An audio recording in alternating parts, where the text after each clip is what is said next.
Et donc on est dans une espèce de cercle vicieux où aller demander de l'aide, ce serait être moins masculin et avouer une faiblesse, alors qu'en fait le problème vient du fait qu'on est déjà déconnecté de soi-même et des autres, et qu'on ne demande pas d'aide.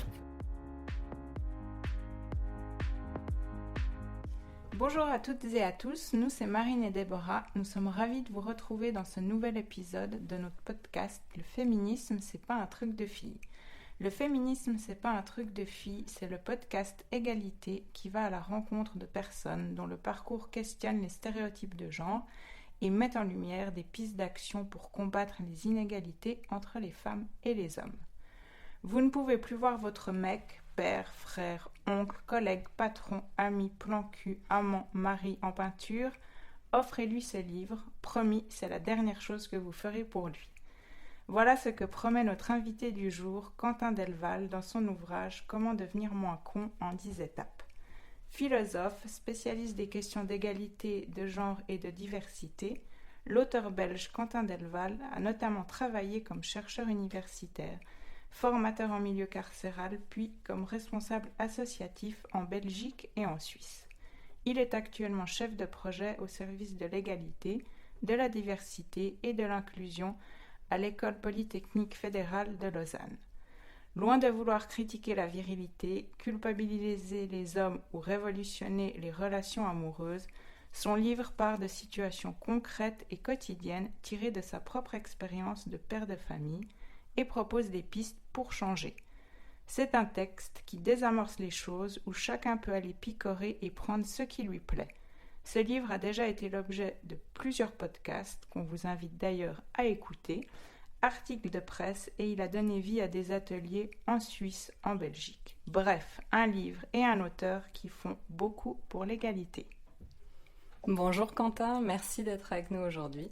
Donc aujourd'hui, on aimerait approfondir avec toi plusieurs questions autour des hommes et de leur prise de responsabilité à être et devenir des mecs bien, mais aussi revenir sur des sujets qui brûlent notre actualité politique ou technologique et qui posent des questions sur l'égalité homme-femme.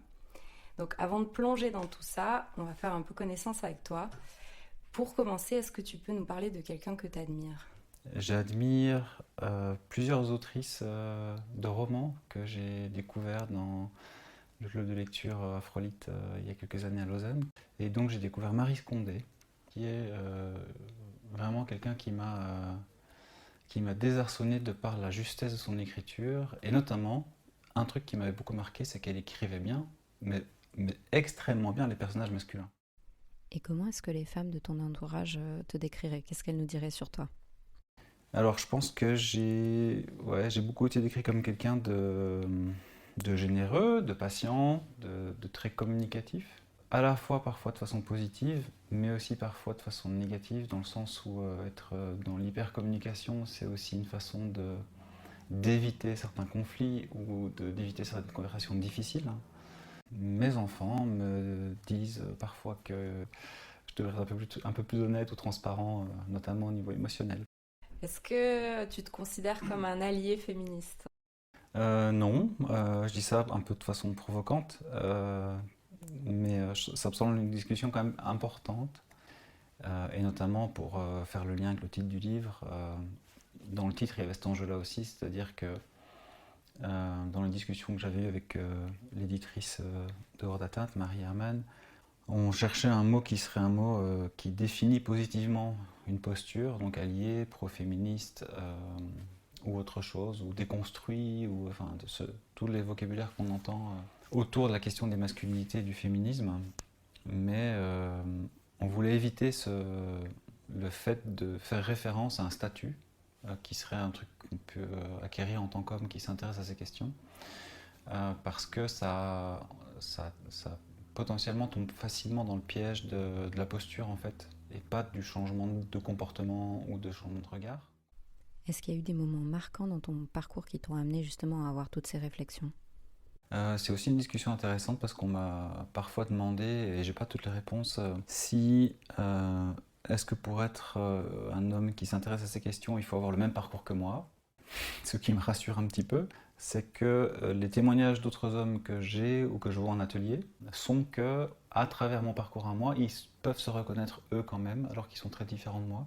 Et moi je propose 10 étapes, mais c'est pas pour dire non plus qu'il faut absolument faire toutes les 10 étapes et dans le bon ordre. Et c'est plus des portes d'entrée, il y en a plusieurs. Et puis moi j'ai essayé de conscientiser toutes celles que j'avais croisées. Mais après, chaque personne peut en choisir une ou deux. Et puis dans mon parcours, quelque chose de marquant, je pense que c'est la parentalité, beaucoup qui... Devenir père, devenir parent, avec un S, avec la mère des enfants. En fait, ça a vraiment pour effet que tout ce qui n'est pas résolu sur ces questions de, par exemple, de partage des tâches ou d'égalité, tout ça est condensé dans une urgence permanente. Et si on ne s'en occupe pas, c'est la crise ultime, avec des conséquences pour tout le monde qui sont très dures, même en termes de santé mentale.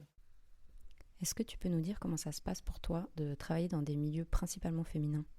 En fait, je ne le vis pas, je ne m'en rends pas du tout compte jusqu'à ce que j'en sorte.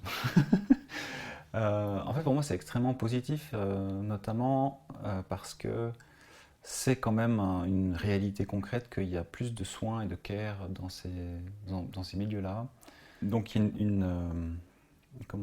une posture professionnelle qui est plus à l'écoute, je pense, des autres, sur le plan humain, plus compréhensive. Mais ça m'arrive d'aller... ou d'être allé dans tout d'un coup des réunions qui sont en dehors de mon milieu professionnel direct, dans une ambiance plus masculine à tous les niveaux.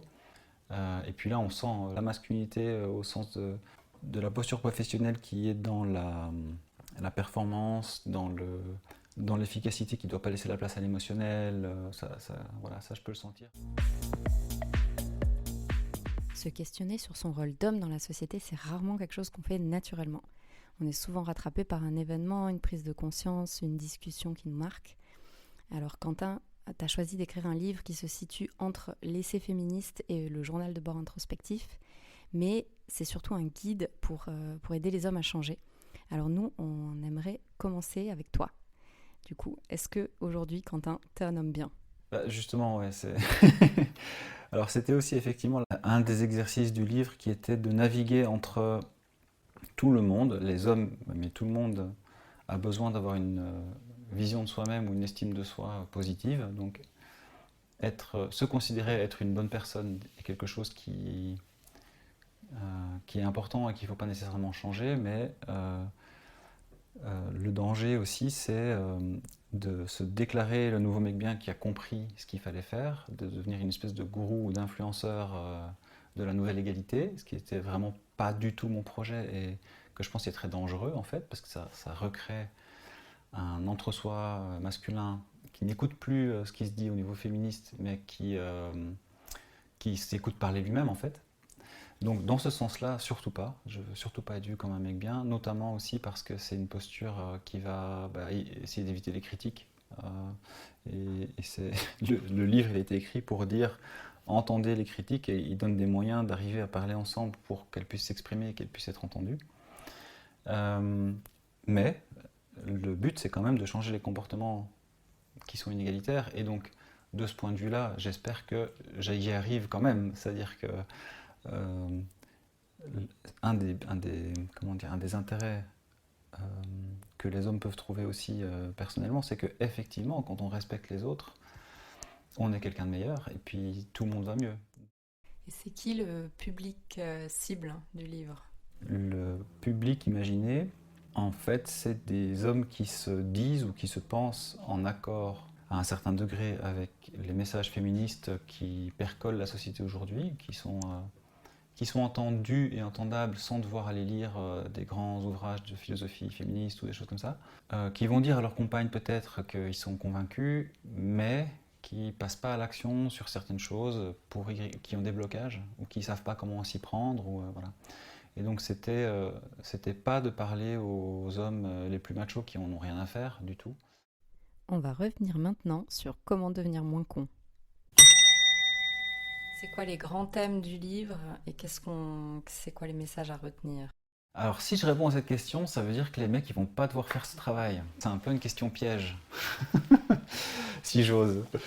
Pour répondre quand même quelque chose, un grand thème c'est de dire observez dans vos comportements ce qui relève de l'esquive, qui est l'attitude que je décris, qui est la façon qu'on a d'être opérationnellement ou en action inégalitaire, c'est-à-dire décider de façon unilatérale ce qui va être nous concerner ou être important pour nous et sur quoi on va s'engager ou pas. Et je donne une liste de ces esquives, je fais un petit cabinet des curiosités dans le livre. Et je pense que ça c'est un bon point de départ. Juste, c'est une notion qui marche bien dans les ateliers que je donne, où voilà, les hommes comprennent ça, comprennent ce que c'est et n'ont pas de mal à reconnaître qu'ils en ont. Par exemple, ouais, j'ai vu que tu allais demander un exemple. Le plus classique, c'est le j'allais le faire. Hein. Ça, c'est dans toutes les bandes dessinées de Emma qui a parlé de la charge mentale, des choses comme ça. Mais ça, quand je le dis, tous les hommes font ah ouais, ouais, ouais. Ils font même pas semblant. Mais le j'allais le faire, et ils font pas. Et puis seulement, c'est leur conjointe qui finit par faire, par ranger la vaisselle, par faire les courses, par prendre le rendez-vous pédiatre, par faire la feuille d'impôt, par tout ce que vous voulez. Le j'allais le faire, c'est un classique ultime. Mais par contre, dans plus, comment dire, encore plus concret, dans un atelier récemment, on parlait du lien aux autres hommes dans son entourage, notamment au boulot. Et il y a quelqu'un qui disait, moi, on fait des pauses café ensemble avec les collègues. Et à la machine à café, il y a des blagues sexistes qui circulent. Et puis moi, quand ça arrive, j'interviens pas. Je regarde mon téléphone et je fais semblant de rien. Et puis ça aussi, c'est une esquive. Il considère que ça ne le concerne pas ou que ce n'est pas sa responsabilité d'aller essayer de briser cette culture-là. Et donc, il n'agit pas. Donc ça peut aussi être des choses comme ça. Ça peut, comment dire, il y a différents degrés d'esquive plus ou moins invisibles. Ça peut aussi juste refuser de faire des choses. Je veux dire non, ça c'est par exemple une esquive qui n'est pas dans le livre. Attention, comment dire, preview pour la version 2 que j'ai appris après de la part d'une collègue qui était plus âgée que moi, qui avait passé la cinquantaine et donc son mari aussi. Elle lui a fait lire le livre et il a dit alors tout ça c'est très bien, donc pas de critique, mais moi j'ai 60 ans, je suis comme ça, quoi.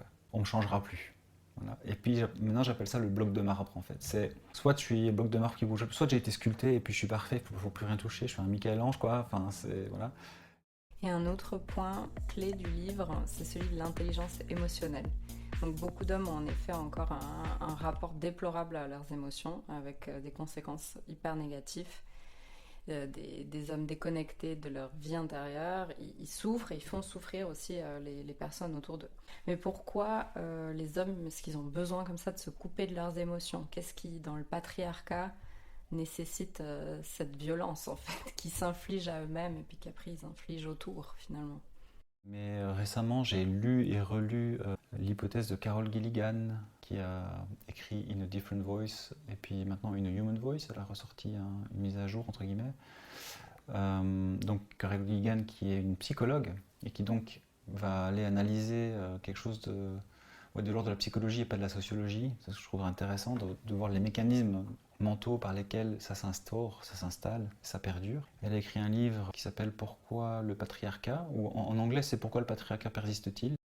Et alors il y a une hypothèse qui est assez intéressante et qui est celle en fait tout simplement du poids des normes sociales dans l'enfance, où elle dit il y a une espèce on fait une négociation, ou en tout cas on paye un prix parce qu'on pense qu'il va y avoir un avantage à ça.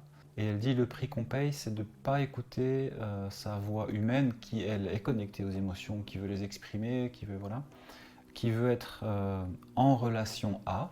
Donc, et alors elle dit, on apprend aux enfants, aux filles et aux garçons d'ailleurs, mais pas au même âge exactement, on apprend qu'on décourage ça et on apprend que ce qui est valorisé, c'est d'avoir des relations, c'est-à-dire d'accumuler le nombre de relations qu'on a, mais de ne pas les investir de façon profonde en étant honnête. Donc, par exemple, les garçons qui pleurent vont être ostracisés du groupe, ou les filles qui sont plus affirmatives vont être rabrouées. Enfin, c'est les trucs qu'on connaît déjà et qu'on dit tout le temps. Mais pourquoi les gens écoutent ça? Pourquoi les enfants ils se conforment à ça? C'est parce qu'ils ont le patriarcat donnerait l'impression qu'il protège de la perte. En anglais, c'est loss, donc d'un deuil. Il protégerait du deuil, dans le sens où, en se désinvestissant de son émotion et des relations, en fait, quand elles cessent d'exister, on est moins en risque de souffrir de ça. Et ça nous permet de surfer moins en profondeur avec les relations qu'on a, mais d'avoir l'impression aussi qu'on va être moins affecté face aux problèmes. Et donc je résume très très fort, hein, et je trouve que c'est une hypothèse très sensée, en fait, notamment parce que elle a pu identifier quand ça se met en place au niveau de l'enfance et que c'est pas immuable et qu'on peut revenir là-dessus et qu'on peut changer ça. Et après, il y a toute l'explication qui est, moi j'explique dans le livre que je me suis rendu compte de ce que c'était une émotion quand je suis devenu papa et que je lisais des livres pour enfants sur les émotions avec mon fils, en fait. Et j'avais passé 37 ans, je devais avoir pas loin de 40. Mais ce qui m'a saisi là-dedans, ça veut dire que j'ai navigué dans un monde qui ne me contraignait ou ne m'encourageait jamais à aller voir ce que c'est. Et donc, le temps passe et on n'a pas le vocabulaire, on n'a pas les situations où on peut ou on veut en parler, on n'a pas les encouragements pour le faire. Et donc, c'est vrai que ça, couplé au fait que dans les normes de masculinité, dans la définition ou la croyance qu'on a qu'être masculin, c'est aussi être à toute épreuve, autonome au sens de jamais avoir besoin des autres. On va ressentir des souffrances. Moi, j'en ai ressenti beaucoup aussi. J'ai eu des dépressions, j'ai eu des difficultés sentimentales diverses. On a l'impression que c'est parce qu'on n'est pas assez masculin qu'on ressent ça et que donc il faut raffirmer encore sa masculinité parce que c'est ça la solution pour sortir de ces difficultés-là, puisqu'elle est censée être invincible, cette masculinité. Et donc on est dans une espèce de cercle vicieux où aller demander de l'aide, ce serait être moins masculin et avouer une faiblesse, alors qu'en fait le problème vient du fait qu'on est déjà déconnecté de soi-même et des autres, et qu'on ne demande pas d'aide. En fait. Et comment justement est-ce que les hommes qui réalisent ça un peu à l'âge auquel toi tu l'as réalisé, est-ce qu'ils peuvent s'ouvrir et partager entre eux, et puis sans mettre cette charge en plus sur la compagne? J'ai récemment eu envie de déployer un atelier là-dessus. J'y réfléchis en ce moment, mais il y a plusieurs options possibles et des choses qui sont très individuelles, qui sont de l'ordre de, en fait, tout simplement de l'écriture dans un journal intime, qui est aussi une action qui est codée féminine. On pense souvent à une adolescente qui fait ça, mais il y a des recherches en fait qui montrent que c'est très efficace. Après, il y a des initiatives. Après, bon, voilà, il y a aussi d'autres outils comme la roue des émotions, le mood meter. Il y a des jeux de société. Il y en a un qui s'appelle Feelings qui est bien, où on doit deviner les émotions des autres en groupe et on gagne quand on arrive à se mettre à la place de l'autre et pas quand on a. Enfin bref, il y a plein de petites choses. Il faut un peu chercher parce que c'est pas si connu. Il y a aussi les activités de groupe. J'en connais pas beaucoup parce que j'ai pas le temps d'y participer, mais il y a des groupes de parole qui sont soit mixtes, soit non mixtes, qui proposent ce genre d'écoute ou de parole. Moi, j'ai vécu un truc assez efficace avec ce groupe de Copenhague que je mentionne souvent, Men Against Patriarchy. Une semaine sur deux, on avait une session qui était session émotionnelle, où il y avait 2 obligations. La première qui était de demander un travail émotionnel aux autres hommes présents, pour justement les habituer à faire ce travail dans leur environnement social, avec leurs copines, avec les femmes qui les entourent. Et puis il fallait partager quelque chose à propos de notre vie émotionnelle des 2 dernières semaines. Mais n'importe quoi, et ça pouvait être par exemple, j'ai besoin que vous m'éclairiez parce que je suis confus sur ce qui est en train de m'arriver, je ne comprends pas où j'en suis, donc aidez-moi à mettre des mots, ça peut être une demande. Ça peut être j'ai ressenti ça mais je me sens bête parce que j'aurais pas dû, je me suis senti coupable d'être triste dans telle situation. Et ça m'est arrivé de passer des semaines avec un poids sur le dos, vraiment, quoi. Je ne comprenais pas pourquoi j'étais fatigué, c'était vraiment physique lourd, parce que j'arrivais pas à sortir quelque chose, et le jour où j'arrivais à mieux le faire, il y avait littéralement l'impression qu'on m'avait enlevé une pierre, que j'étais plus léger et que je arrivais de nouveau à penser. C'est-à-dire moi je suis persuadé qu'il y a des moments dans ma vie où j'arrivais pas à réfléchir correctement parce que j'avais un poids émotionnel que je ne traitais pas, quoi. Et j'ai vécu des moments de j'arrive à dire quelle est mon émotion et il y a les nuages, le brouillard mental qui s'évapore et je retrouve ma capacité à penser et à me sentir moi-même. On voulait maintenant élargir aussi un peu à des domaines évidemment reliés mais pas directement mentionnés dans ton livre. Et le premier point, c'est que dès qu'on parle d'évolution des rôles de genre, il y a des résistances qui vont des remarques un peu réac de l'entourage à des observations beaucoup plus inquiétantes comme la montée du masculinisme. La journaliste américaine Suzanne Faludi parle de ce phénomène de retour de bâton pour décrire la montée en puissance d'un contre-mouvement après une avancée féministe des communautés d'hommes qui s'adressent aux hommes pour prétendument reprendre et représenter les points de vue et les intérêts des hommes qui seraient menacées par l'avancée du féminisme. Est-ce que toi, tu peux déjà nous en dire un peu plus par ce qu'on entend par manosphère? Oui et non, mais plutôt non dans le sens où moi j'y vais pas dans ces communautés. Donc moi je sais ce que d'autres en ont dit finalement. Après, le week-end dernier, il se trouve que j'étais dans le 24 heures et je savais pas très bien d'ailleurs. C'est une journaliste qui m'a interviewé parce qu'il y a cette série qui est sortie sur ce thème adolescence là. Et du coup, j'étais voir l'article en ligne, j'ai vu 53 commentaires. Je fais ah tiens, je vais regarder. Puis j'en ai lu 2 et j'ai arrêté tout de suite. Tout de suite, tout de suite, tout de suite. Donc j'ai eu petite piqûre de rappel sur qu'elle existe, voilà, c'est ça. J'entends plusieurs choses différentes à ce sujet-là, sur ce retour de bâton. De façon très directe, autour de moi, j'ai des hommes qui m'ont dit que ça avait pu les tenter, ce genre de groupe. Parfois, ils pensent que ça va être des endroits où ils vont pouvoir parler aussi de ce qu'ils voudraient faire en termes d'égalité. Mais parce que c'est aussi des rares espaces qui sont disponibles pour les hommes. C'est-à-dire qu'il y a des hommes qui, comme je disais tout à l'heure, se considèrent convaincus par le fait d'être plus égalitaires, qui se mettent en couple parfois avec des femmes qui sont déjà très sensibilisées. Ils arrivent dans leur environnement professionnel, et là, c'est le contraire, c'est l'environnement où on partage rien de personnel, où ça peut être même macho, en fonction de où on travaille. Et puis entre deux, c'est un peu où est-ce que je vais aller parler de mes turpitudes, à qui, voilà. Et puis là, il y a vraiment, à mon avis, une niche qui est l'entre-soi masculin, les influenceurs, la manosphère en général, qui est intelligente dans le sens où elle a un vocabulaire qui est déjà tout prêt, elle a des discours qui sont déjà tout prêts, qui sont valorisants pour les hommes, qui peuvent même, j'ai entendu, les féliciter pour leurs efforts envers les femmes, mais qui ensuite vont dire les femmes en ont quand même trop, regarde tout ce que tu fais et après elles te critiquent. Et donc renverser la vapeur en attirant d'abord en disant bah, t'étais super d'essayer. Donc j'ai l'impression qu'il y a ça qui se joue en ce moment, qui est où sont les espaces pour les hommes qui aimeraient progresser sur ces questions-là. Puis il y a l'omniprésence, enfin il y a tellement de facteurs. Il y a l'omniprésence des réseaux sociaux, c'est difficile d'avoir un esprit critique quand on a des messages contradictoires toute la journée. On est dans une phase aussi où au niveau des plus hautes responsabilités politiques, les responsables disent des choses et font exactement le contraire, donc ça brouille complètement les valeurs, ça brouille le sens des choses. Noam Chomsky, qui est un philosophe américain qui analyse ça brillamment, qui dit que c'est une technique de domination classique, de manipulation et de fabrication, il appelle ça la fabrication du consentement, de rallier des gens mais en les embrouillant complètement sur le message. Donc ça va être par exemple le président de la France qui dit que sa priorité c'est l'égalité entre hommes et femmes, et puis qui définance les associations, qui fait des lois plus répressives sur les droits de la famille.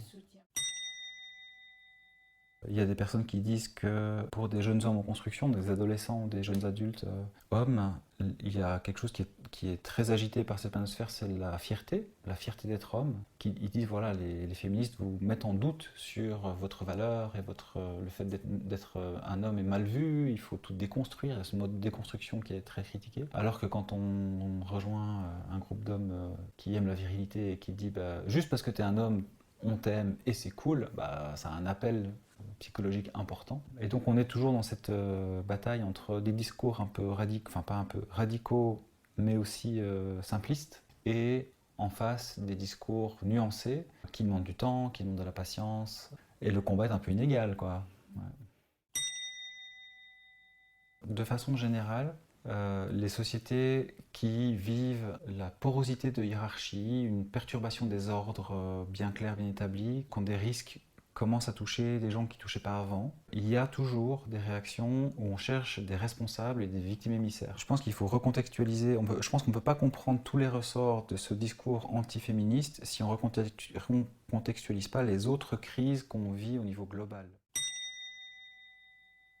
Mais à mon avis, la question du masculinisme aujourd'hui, c'est une façon un peu facile, grâce aux réseaux sociaux, grâce en fait, à l'impunité générale dont les hommes bénéficient depuis toujours, de réaffirmer qu'on veut remettre de l'ordre, qu'on est dans l'anxiété de ce manque de repères. Et je crois que c'est Sébastien Chauvin, qui est un professeur à l'UNIL sur la question de genre. Il avait notamment écrit un article que je trouvais super sur qu'est-ce que c'est que l'intersectionnalité aujourd'hui. Et en fait, il dit la première chose que Trump a fait, la première qu'il a dit, c'était les athlètes trans sont interdits de compétition. Mais en nombre, les athlètes trans, c'était, je pense, 0,0 quelque chose %. Il est absurde de dire que c'est un problème concret qu'il fallait régler et qui met en péril la discipline du sport en général. Ça n'a aucun sens. Par contre, il dit que ça a une fonction justement de réaffirmer qu'on est là pour remettre de l'ordre et on instrumentalise ces questions de genre, pas parce qu'elles sont dérangeantes concrètement, mais parce qu'elles sont mobilisables pour ramener de l'ordre. Dans un contexte où les hommes ils sont sous-éduqués à leurs émotions, ils n'ont pas les clés pour avoir des conversations égalitaires avec les femmes, ils ont l'impression d'être accusés d'être des crapules alors qu'ils veulent être des mecs bien dès qu'ils admettent quelque chose. Donc, un discours qui vient dire c'est facile en fait, sois viril et puis dis-leur de la fermer à toutes ces meufs ou à tous les hommes soja aussi. J'ai appris cette expression, je sais pas si vous connaissez, les soy boys, parce que les gens qui mangent du tofu ont plus d'oestrogène et donc sont plus enfin des trucs, voilà. C'est une façon de redonner de l'impression qu'on va remettre de l'ordre dans la société. Qui dit masculinisme dit aussi forcément sexisme et violence faite aux femmes.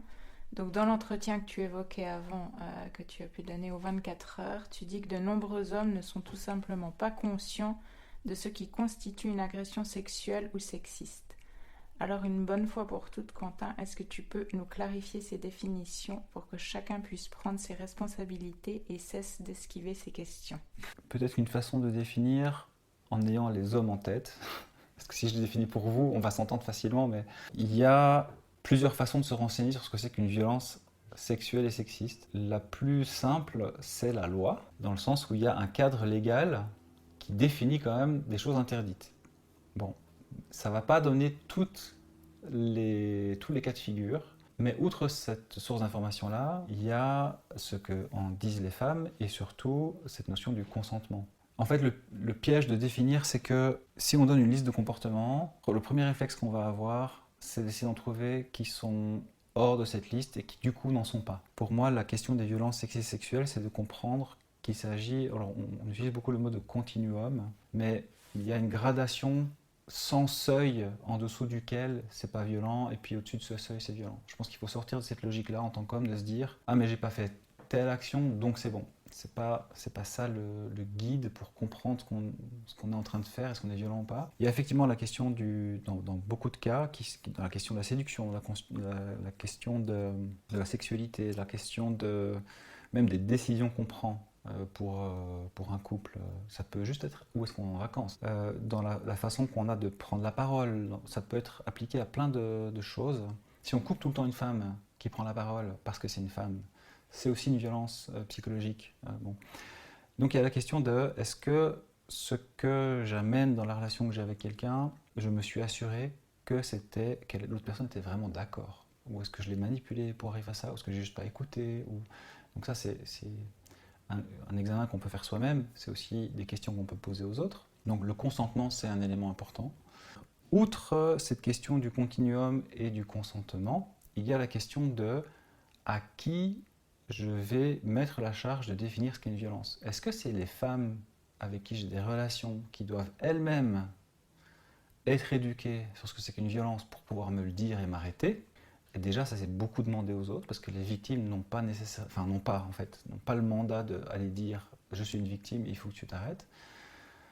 Ce qu'il faut arriver à faire, c'est s'éduquer, se former éventuellement pour savoir soi-même ce qui relève du respect de l'autre, de la dignité de l'autre, de la liberté de l'autre, de l'autonomie de l'autre, de l'autodétermination de l'autre.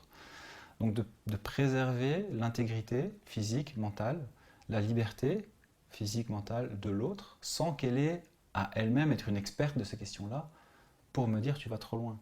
Donc pour moi, cet enjeu de la violence, il va jusque-là en fait. Je ne peux pas juste me dire, tant qu'on ne me dit rien, j'ai rien fait de mal, quoi. Voilà. Et toi qui travailles beaucoup dans l'égalité, quand on voit les violences faites aux femmes et aux minorités de genre en toute impunité par le gouvernement Trump, est-ce que tu crois qu'en Europe on doit être inquiet? Oui, je pense qu'il faut être sur ses gardes. Ouais. On a déjà pas mal de pays européens qui sont dirigés par des gens que moi je considère comme des fascistes. Et tous les fascismes historiques ont toujours tapé sur les minorités ou les personnes déjà dominées. Le mot fascisme vient de l'italien fascio, qui est un fagot de bois.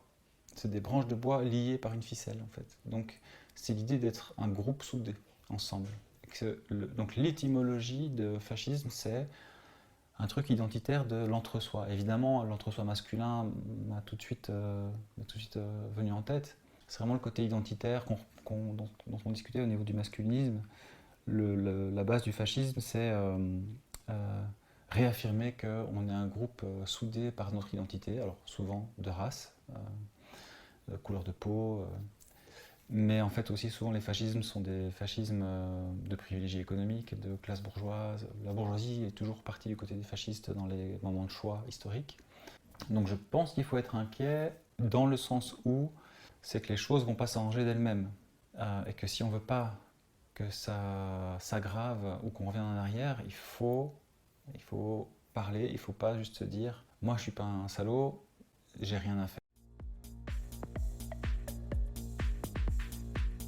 Quand on parle de Trump, on parle de la personne, bien sûr, mais aussi de tout un système. Et en effet, la domination masculine ou toute autre forme de masculinité n'existe pas en dehors d'un système politique. Cette idée est par exemple reprise par Daisy Le Tourneur dans son livre « On ne naît pas mec », qui dit de manière très pertinente qu'on ne peut pas vaincre le patriarcat en appelant les hommes à devenir plus sensibles, à travailler leur intelligence émotionnelle, quand notre société les incite systématiquement à ne pas l'être et les récompense pour ça. La psychologie masculine découle du patriarcat et pas l'inverse. Qu'est-ce que toi t'en penses de tout ça ? La question qu'on me pose et qui je pense est excellente et qui se rapproche de celle-là, c'est oui mais l'individu peut-il tout faire ? Est-ce que moi je peux me dépatriarcaliser tout seul ou même avec mon groupe d'hommes engagés contre le patriarcat ? Est-ce qu'on a un pouvoir d'action suffisant quand le congé paternité jusqu'à récemment en Suisse c'était de 1 jour ? Voilà. Qu'est-ce que je fais en termes d'implication paternelle ? Moi, mon premier fils, j'ai eu 1 jour. Enfin, alors, mon employeur était généreux, j'en ai eu 5, mais quand au travail, vous partez à l'heure où il faut aller chercher les enfants et qu'on vous regarde en disant « Ah bon, tu pars déjà ?» Voilà, c'est des petits détails, mais qui ont un poids énorme dans ce qu'on arrive à faire ou pas. Donc je pense qu'effectivement, il y a un énorme travail à faire en termes de politique familiale et politique publique pour l'égalité. Il y a déjà des choses qui sont faites, il y a déjà des choses qui ont progressé depuis l'âge, par exemple, de mes parents à moi. Mais c'est vrai que dans le monde des politiques familiales en Suisse et du travail, c'est compliqué. Par exemple, je sais que là où je travaille, on a une recommandation qui est de ne pas faire de réunion trop tôt pour permettre aux parents d'arriver, en fait, de ne pas se faire avant 9h. Et c'est pas accepté ou pas, c'est pas une évidence, quoi. Et c'est vrai que c'est en demander beaucoup aux individus d'arriver à renverser toute la vapeur. En même temps, on ne peut pas faire sans, on peut pas, mais il y a des limites évidentes, quoi. Ouais. Du coup, après cette première partie qui nous pousse à réfléchir à beaucoup de choses, on aimerait terminer cet échange sur des éléments plus concrets en inaugurant une nouvelle rubrique avec toi, le « Quoi répondre à ». Ouais. Donc on a fait rapidement un recensement des pépites que les hommes autour de nous ont livrées et on aimerait que tu t'aides à savoir quoi leur répondre. C'est parti. Donc, je suis comme ça et je peux rien contre, tu sais bien qu'on change pas les gens. Alors donc tu penses que tu es parfait. Est-ce qu'il y a un demi% de toi sur quelque chose qui n'est pas parfait ? Est-ce que tu serais capable d'admettre ça ? Si oui, du coup qu'est-ce qu'on peut faire ? Même si c'est un demi%. Alors, aucun problème, je peux aller faire les courses. Tu me fais la liste ? Et je ne suis pas ton manager, tu es un grand garçon, tu sais très bien ce qu'il y a besoin pour manger. Si tu as un doute, tout ce mois-ci, tu verras vite si tu as oublié des choses, on te le dira. Franchement, je vois pas l'intérêt de nommer ou comprendre mes émotions, j'en souffre pas. Vraiment ? La seule à qui je peux parler, c'est toi. Pourquoi tu dis ça ? Qu'est-ce qui te fait croire ça ? Ou bien, alors ça dépend de la relation, mais ça peut aussi être « Ouais, ben moi j'en peux plus ». Alors je peux pas me lever la nuit, tu sais que je bosse la journée moi. Oui, tu as un travail payé, puis moi j'ai tout le travail gratuit. Qu'est-ce que t'en dis ? Est-ce que tu penses que je travaille pas moi, la journée ? Est-ce que tu te rappelles de quand est-ce que c'est mon contrôle chez le médecin ? Alors c'est dans l'agenda commun qu'on a mis en place il y a quelques mois, il faudrait que tu penses à le consulter.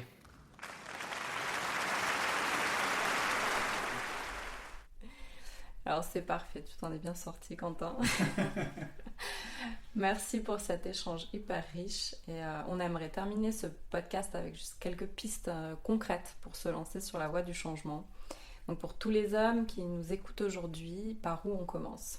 J'ai envie de dire, commencez par écouter les remarques qu'on vous fait régulièrement. Souvent dans les relations qu'on a avec nos amis, avec nos copines, on sait ce qu'on va nous dire.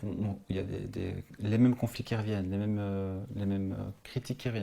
On essaie de les éviter parce qu'on veut plus on en fait des tabous, on veut pas s'y confronter, mais réfléchissez à ce qu'on vous dit et essayez de trouver un point de départ là-dedans.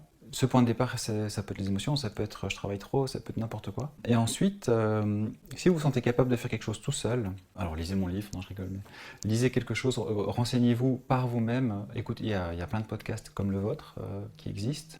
Si vous vous sentez perdu et que le faire seul, ça a l'air compliqué, alors effectivement à ce moment-là, il faut trouver des personnes avec qui le faire. Ça peut commencer par, si vous avez le privilège de pouvoir vous le payer, de la thérapie, effectivement. Ça peut être des groupes de parole, ça peut être des clubs de lecture, ça peut être par une activité qui va aller vous chercher quelque part. Par exemple, le fait d'avoir une activité artistique, si on n'en a pas, permet aussi d'explorer quelque chose d'émotionnel. Donc je pense qu'un message, c'est aussi que commencer à travailler pour être plus égalitaire, c'est pas avoir des discussions tout le temps sur qu'est-ce que c'est l'égalité. Ça peut passer par plein d'autres choses. Ça, c'est pour les adultes, mais on pense aussi à nos fils, nos neveux, nos filleuls, tous ces enfants qui sont en train de grandir maintenant. Qu'est-ce qui peut être fait pour eux aujourd'hui pour éviter que justement ils aient une prise de conscience à 30 ans et qu'ils doivent se remettre en question et se déconstruire pour se reconstruire, tout ce dont on a parlé? Moi, j'ai beaucoup de croyances ou de confiance dans les enfants pour exprimer leurs besoins quand on les laisse le faire. Et donc créer de l'espace de liberté d'expression des émotions et de pas voir l'enfant comme un problème quand il s'exprime. Donc par exemple avec mes enfants, j'ai des petits réflexes. Je ne sais pas si c'est des bons réflexes, mais par exemple si je mentionne un métier, je le genre toujours au féminin. Je dis toujours par exemple il me dit qu'est-ce qui se passe s'il y a un voleur? Je dis il y a un policier ou une policière qu'on peut appeler. Donc je vais toujours doubler. Et si on est malade, il y a la doctoresse ou le docteur. Voilà. Et puis, en fait, c'est maintenant naturel pour eux. Ils pensent au métier de façon, comment dire, pas dégenrée, mais au contraire surgenrée, dans le sens où ils s'imaginent que tout le monde peut faire tous les métiers. On est aussi tactile, c'est-à-dire que moi, je leur dis tout le temps que je les aime, on se prend dans les bras, et puis j'ai remarqué, c'était pas non plus quelque chose que je me suis pas dit, il faut que je fasse ça pour être égalitaire, nana, c'est juste comme ça qu'on est. Mais je me suis rendu compte par la suite que moi, ça n'avait pas été mon expérience en tant qu'enfant. Et je vois beaucoup dans la presse d'autres hommes adultes qui disent qu'ils n'ont pas vécu ça non plus et qui essaient de mettre ça en place. Je pense qu'il y a Sorge Chalandon qui a sorti un nouveau livre récemment sur son expérience. Je ne l'ai pas lu, mais je l'ai vu passer à la radio où il disait... il mettait des petits smileys en forme de cœur quand il écrivait à je ne sais plus quelle fille de sa famille et que c'était un énorme pas pour lui. Donc j'ai l'impression j'ai l'espoir en tout cas que de donner cet espace à mes garçons, tu peux avoir des émotions, elles sont reconnues, elles sont ok, et ce n'est pas un problème pour moi et je prends du temps pour toi.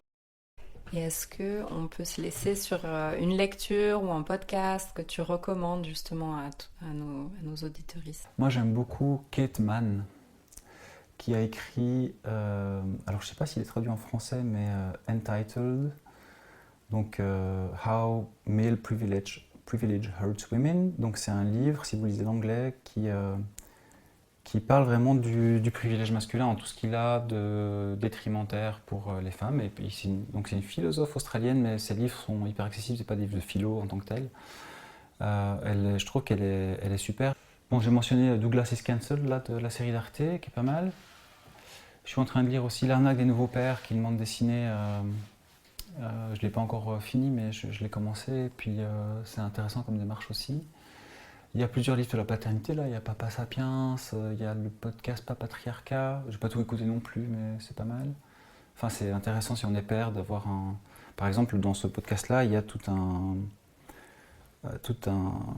une réflexion sur la question de la colère.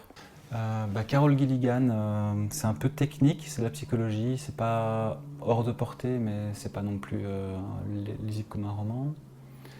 En podcast, il y a Les Couilles sur la table qui fait des super émissions. Là, je trouve que Naomi Kitty, elle fait en ce moment un documentaire sur après Mazan, donc sur après le procès de Mazan. Et puis il y a toute une réflexion sur qui sont les hommes qui sont venus là, pourquoi ils ont fait ça, qu'est-ce que ça veut dire. Merci pour ta présence, Quentin, et pour la pertinence de cet échange, de toutes ces réflexions et toutes ces petites graines qu'on a plantées aujourd'hui pour s'ouvrir au changement. Et merci à vous, auditeuristes, pour votre écoute. On remercie enfin le groupe TRAF pour leur son maudite qu'ils nous ont généreusement laissé utiliser pour cet épisode. À très vite. Et j'ai vécu des moments j'arrive à dire quelle est mon émotion et il y a les nuages, le brouillard mental qui s'évapore et je retrouve ma capacité à penser et à me sentir moi-même.